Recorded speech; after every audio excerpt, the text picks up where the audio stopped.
When a typical summer evening, meant for laughter and adventure, turned into a harrowing underground nightmare, even the rescuers couldn't have imagined the horror that awaited.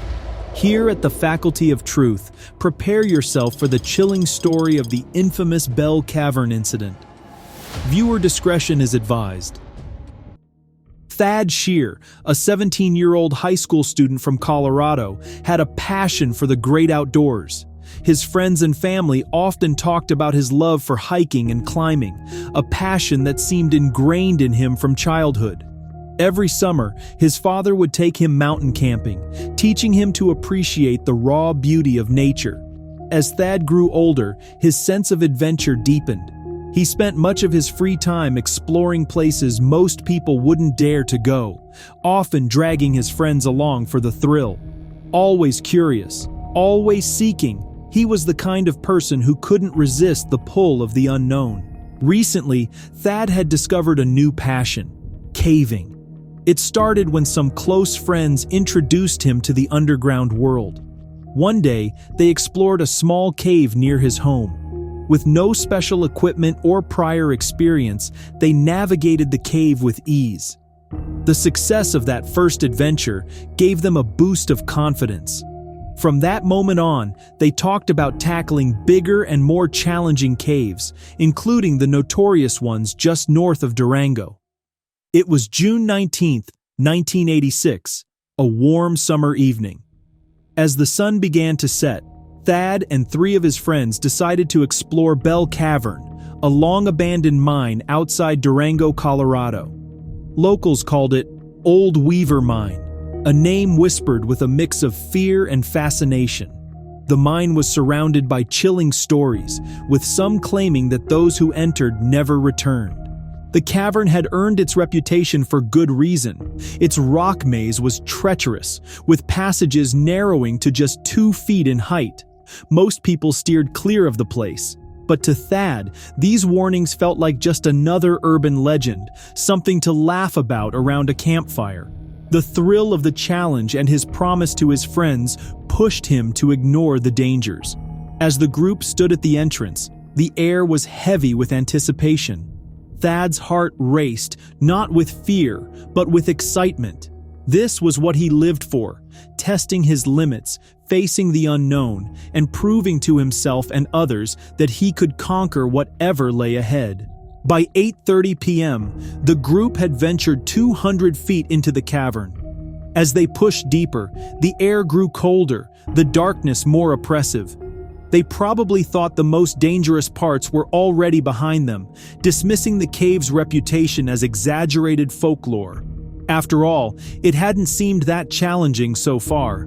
The air was thin and stale, carrying a damp chill that seemed to creep under their skin. The walls appeared to close in around them as they crawled over jagged rocks, squeezed through tight passages, and ducked under low ceilings. Then Thad spotted it. A narrow vertical shaft, no more than 18 inches wide, disappearing into an inky void. The opening was barely large enough for a medium-built person to pass through. His friends hesitated, unease spreading through the group. One of them suggested skipping it, his voice tinged with nervousness. Another agreed, pointing out the obvious danger of exploring such a narrow and unstable passage. But Thad dismissed their concerns with a confident grin, telling them there was no point in coming to the cave if they were going to avoid its real challenges. His tone left little room for argument as he prepared to climb down. Before anyone could stop him, Thad began his descent. Determination gleamed in his eyes as he lowered himself into the shaft. The descent was anything but easy. The shaft was tight, the rock walls damp and crumbly. Thad braced himself with his arms and legs, carefully inching downward. His breaths grew heavier, each one echoing faintly in the confined space. About 10 feet down, his friends could no longer see his feet. The light from their flashlights barely reached him, swallowed by the darkness below. Suddenly, disaster struck. The rocks beneath him shifted, and Thad's body was pushed further into the narrow shaft. His position twisted awkwardly, and with a bone-chilling scrape of stone against stone, he became firmly wedged in place. He strained against the unyielding rock, twisting and pushing, desperate to free himself. His friends could hear the panic in his rapid breathing as it echoed up the passage. Then, as quickly as it had begun, the sound stopped. In less than a minute, Thad had lost consciousness. The stale, oxygen-starved air had overwhelmed him, leaving him limp and unresponsive. One of his friends knelt at the edge of the shaft, shouting Thad's name into the blackness. Another suggested crawling inside to help, but the sight of the narrow, foreboding shaft left them frozen in terror. Each time they tried to peer down, their flashlights failed to illuminate anything beyond the oppressive darkness. The group could only wait, helpless, as the grim reality of their situation settled over them. One of Thad's friends made a split-second decision. Without hesitation, he bolted through the dark, twisting maze of the cavern. When he finally emerged into the cool night air, he didn't stop. He sprinted toward the nearest phone with desperation driving him forward. By the time he reached the La Plata County Sheriff's Office, it was nearly 10 p.m. Breathless and trembling, he explained the dire situation. Meanwhile, time was slipping away. Back in the shaft, Thad's condition was worsening. Trapped in the suffocating confines of the narrow passage, his movements were completely restricted. The air around him grew thinner, its staleness clawing at what little strength he had left. His friends could only watch in helpless silence as Thad lay unconscious, his body wedged firmly in the unforgiving rock. By 2 a.m., rescue teams from Leadville, Ouray, and Silverton arrived, ready to face the grueling task ahead. They came armed with compressed air drills, hammers, oxygen tanks, and an unyielding determination. But the journey to Thad's position was a challenge in itself.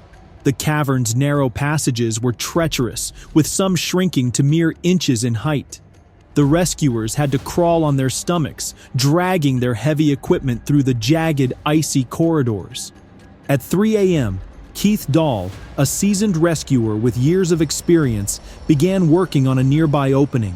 The plan was to create a secondary route to reach Thad, but the cavern's unstable rocks, already weakened, couldn't bear the strain. Without warning, the ground beneath Keith gave way. Shouts of alarm erupted, bouncing off the cavern walls as Keith plummeted down the vertical shaft. The sound was a cacophony of chaos. Boots scraping against rock, tools clattering, and then the sickening thud of impact. Keith landed directly on Thad, crushing him further into the narrow space. The rescuers froze in horror. Keith had struck his head during the fall and lay unconscious. Now, the already impossibly tight shaft held two unresponsive bodies, wedged together in a grim tableau. The nightmare had escalated beyond anything they could have imagined.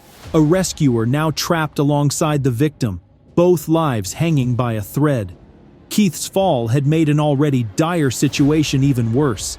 His weight forced Thad deeper into the shaft, compressing the space further and making it even more perilous. The already suffocating and unstable conditions now seemed nearly impossible to navigate. The rescue team, once confident in their plan to save Thad, found themselves scrambling to figure out how to rescue not one, but two lives from the cavern's relentless grip. The team wasted no time. Oxygen tanks were rushed into the cave. Each movement was painstakingly slow, the team battling fatigue and the oppressive conditions.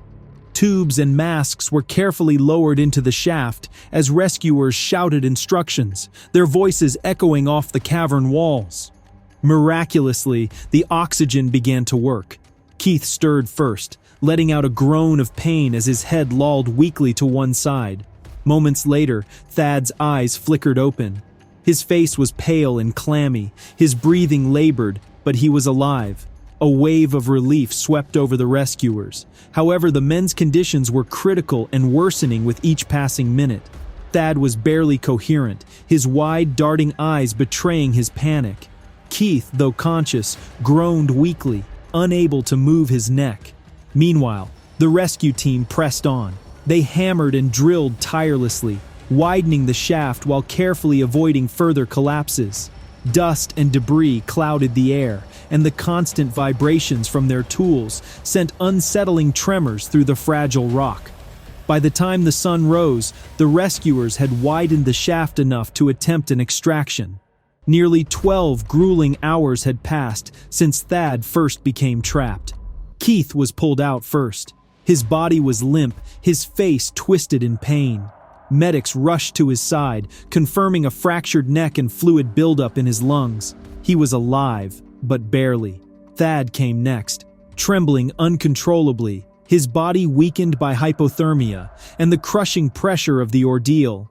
He was carefully maneuvered through the jagged opening. Each movement was slow and deliberate, the rescuers knowing that any mistake could prove catastrophic. When Thad finally emerged at 9:30 a.m., he was too weak to speak, his face ghostly white. Both men had survived, but the rescue had taken a heavy toll. The exhausted rescuers sat silently, their faces etched with fatigue and relief, grappling with how narrowly tragedy had been averted. Keith faced a long, grueling recovery, his injuries requiring extensive medical attention. Thad, though deeply shaken, survived the harrowing ordeal thanks to the unwavering determination of the rescue teams who refused to give up, even in the face of overwhelming odds.